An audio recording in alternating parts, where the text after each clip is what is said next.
Assalamualaikum warahmatullahi wabarakatuh. Apa kabar? Kembali berjumpa dengan saya, Hersbun Arif dari Forum News Network. Diam-diam ternyata banyak anggota TNI dan Polri yang tidak setuju dengan pemindahan ibu kota baru. Kabar tersebut ternyata sampai juga kepada Presiden Jokowi. Presiden bahkan mengaku membaca ini percakapan di WhatsApp group ini anggota TNI Polri yang tidak setuju dengan pemindahan ibu kota ini. Dan Jokowi dengan tegas menyatakan bahwa dalam kultur TNI itu tidak ada yang namanya demokrasi. Jadi kalau pemerintah itu sudah memutuskan gitu ya, apalagi kemudian disepakati oleh DPR, tidak ada ruang lagi untuk mempersoalkannya. Jadi para anggota TNI Polri ini harus menjalankan apapun dari pemerintah, instruksi dari pemerintah, termasuk pindah ke ibu kota baru. Ini kalau dalam bahasa agama disebutkannya itu semacam disikap samina wa ta'na, saya dengar dan saya laksanakan. Jadi apapun yang diputuskan oleh pemerintah itu harus ditaati dan dilaksanakan oleh anggota TNI dan Polri. Soal ini disampaikan oleh Presiden Jokowi dalam rapat pimpinan TNI dan Polri yang berlangsung hari ini. Dan dalam rapat ini kali ini Panglima TNI Jenderal TNI Andika Perkasa tidak hadir karena harus isolasi mandiri karena beliau terkena COVID. Jadi tentara bahkan Panglima TNI pun juga bisa kena COVID. Sekarang kita simak bagaimana pidato Presiden Jokowi di hadapan para pimpinan TNI dan Polri yang mempersoalkan adanya sikap para anggota TNI Polri yang tidak sepakat dengan pemindahan ibu kota baru itu. Kedisiplinan nasional. Oleh sebab itu, saya minta kepada jajaran TNI dan Polri untuk bisa memberikan contoh kepada masyarakat urusan yang satu ini. Kedisiplinan nasional. Tetapi juga di TNI sendiri juga harus mulai berbenah. Yang namanya disiplin tentara, yang namanya disiplin di kepolisian itu berbeda dengan masyarakat sipil. Sangat beda sekali. Tidak bisa yang namanya tentara, yang namanya polisi, itu ikut dalam urusan demokrasi. Di tentara itu enggak ada yang demokrasi.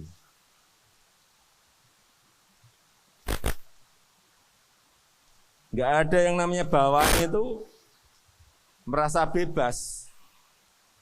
Tidak sama dengan atasan. Enggak boleh.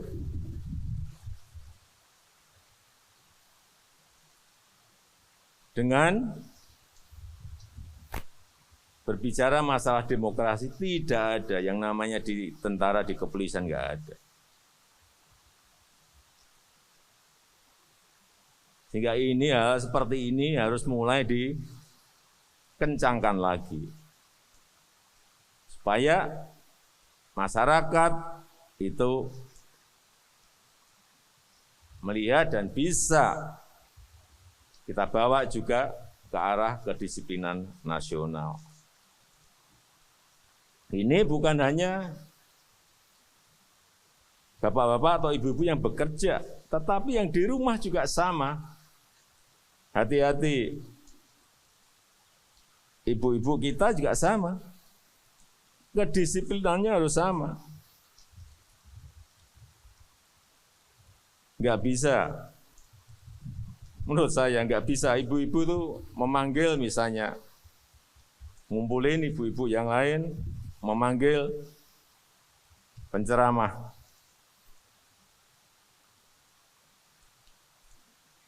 Semaunya, atas nama demokrasi. Sekali lagi di tentara, di polisi enggak bisa seperti itu. Harus dikoordinir oleh kesatuan. Kesatuan harus mengkoordinir hal-hal kecil-kecil tadi saya sampaikan, makro dan mikronya, ini mikronya harus kita urus juga.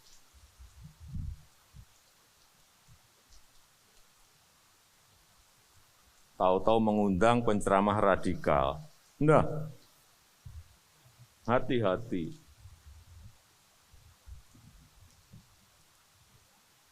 Juga hal kecil-kecil, tapi harus mulai didisiplinkan di WA Group. Saya melihat di WA Group, karena di kalangan sendiri, oh boleh, hati-hati. Kalau seperti itu diperbolehkan dan diterus-teruskan, hati-hati. Misalnya berbicara mengenai IKN, nggak setuju IKN apa? Itu sudah diputuskan loh oleh pemerintah dan sudah disetujui oleh DPR. Kalau di dalam disiplin TNI dan Polri sudah tidak bisa diperdebatkan. Kalau di sipil silahkan. Apalagi di WA Group dibaca gampang. Saya baca itu. Hati-hati dengan ini. Dimulai dari hal yang kecil, nanti membesar dan kita akan kehilangan kedisiplinan di TNI maupun di Polri. Karena disiplin tentara dan disiplin polisi itu berbeda dengan sipil dan dibatasi oleh yang namanya aturan oleh pimpinan. Ini perlu saya ingatkan. Di seluruh dunia, yang namanya tentara itu punya yang namanya aturan sendiri.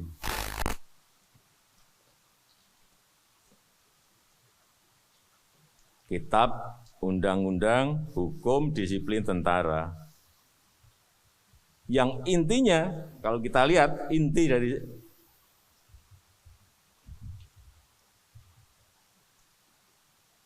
kitab itu, intinya adalah kesetiaan tegak lurus.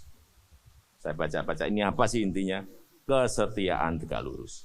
Nah ini menarik ini, kalau Presiden mengatakan dia membaca di WhatsApp Group, ini biasanya kalau yang saya tahu ada WhatsApp Group ini adalah WhatsApp Group angkatan. Memang biasanya seru nih kalau di angkatan ini, karena walaupun mungkin pangkatnya beda-beda, tapi mereka merasa satu letting gitu, jadi mereka bebas bicara. Di luar angkatan itu ada lagi juga WhatsApp Group itu para purnawirawan. Nah kalau purnawirawan itu jauh lebih seru lagi, karena mereka sudah tidak terikat hierarki, meskipun tetap saja ada senioritas, ada kepangkatan, tetapi memang biasanya pembicaraan di WhatsApp Group para purnawirawan ini jauh lebih bikin panas kuping. Ini saya kira kalau Pak Jokowi dilapori juga, dan saya yakin pasti Pak Jokowi juga pasti mendapat laporan, pasti telinganya bisa lebih panas lagi. Tapi kan Pak Jokowi nggak bisa mengontrol lagi ini kalau WhatsApp Group di kalangan purnawirawan. Jadi kita bisa simpulkan rupanya pembicaraan mereka ini ada yang melaporkan kepada Presiden. Jadi sekarang ini Pak Polisi, Pak TNI berhati-hati ya kalau berbicara di WhatsApp Group. Ini gampang kok di WhatsApp Group ini, tinggal screenshot, kemudian kalau ada yang bicara aneh-aneh, apalagi tidak tidak sepakat dengan kebijakan pemerintah, hati-hati. Ini konsekuensinya bisa serius, apalagi sekarang sudah mulai sudah disinggung oleh Presiden dalam rapat pimpinan.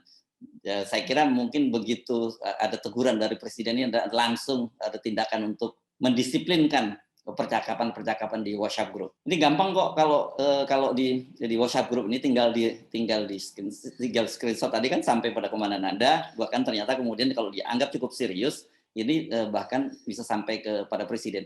Saya kira wajar ya kalau Presiden kelihatannya soal hal ini agak galau gitu, karena bagaimanapun juga ini cukup serius kalau hanya kubu oposisi atau masyarakat biasa, civil society yang menyatakan penolakan terhadap ibu kota baru, itu biasa. Tapi kalau kemudian para anggota TNI Polri yang menolak, ini saya kira soal serius kan. Kenapa? Karena ibu kota baru ini nanti yang akan pertama kali pindah itu selain aparatur sipil negara, dan ini juga kabarnya banyak sekali aparatur sipil negara yang sudah menolak, dan kemudian juga diancam oleh Menpan RB bahwa mereka diminta mengundurkan diri kalau menolak.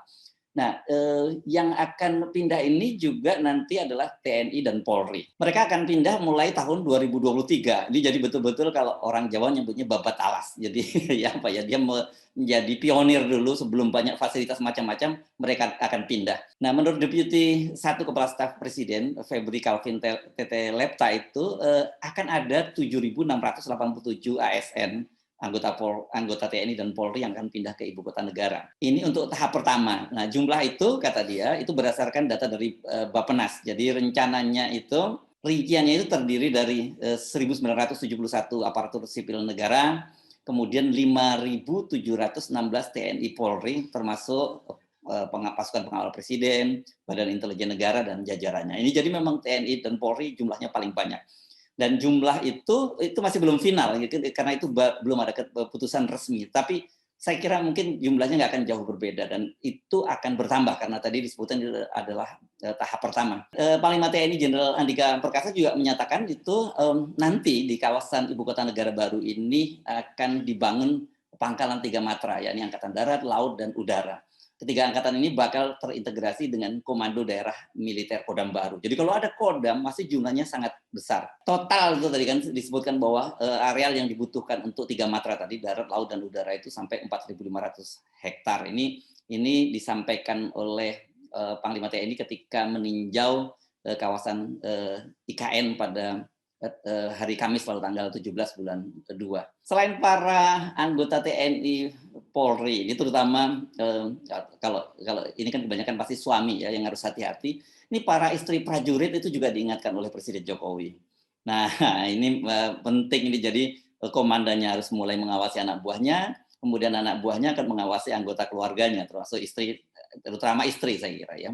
Nah, dalam pidato tadi kan, dalam pengarahan tadi Presiden Jokowi bahkan juga menyinggung bukan hanya soal ibu kota baru, nih antara lain juga soal hati-hati soal mengundang penceramah, misalnya jangan sampai mengundang penceramah yang radikal. Rupanya isu radikal ini pun masih tetap jadi menjadi agenda utama yang menjadi fokus perhatian dari pemerintah. Makanya kemudian sampai Presiden yang menyampaikan sendiri di depan para pimpinan TNI, pimpinan TNI dan Polri. Kalau tadi kita amati ya, walau pidato Presiden itu seperti biasa terkesan datar, tapi kita menangkap intonasi Presiden tadi tampak naik ya, terutama ketika membahas ibu kota baru dan ketidaksetujuan para personel TNI dan Polri.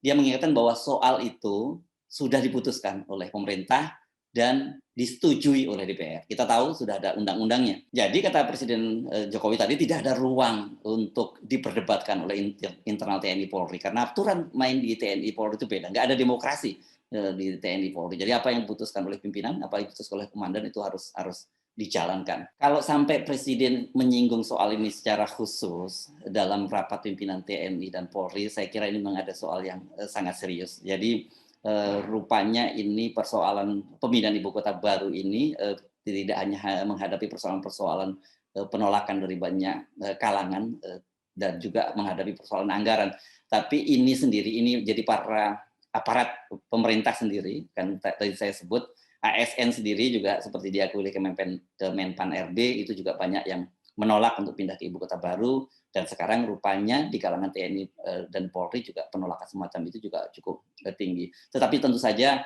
dinamikanya kalau di TNI Polri itu agak berbeda dengan ASN yang merupakan aparatur sipil negara. Kalau TNI dan Polri itu memang harus harus diikat dengan disiplin yang sangat kuat karena itu wajar kalau kemudian kelihatannya Presiden Jokowi cukup risau dengan fenomena ini. Saya Hersman Arif dari Forum News Network. Wassalamualaikum warahmatullahi wabarakatuh.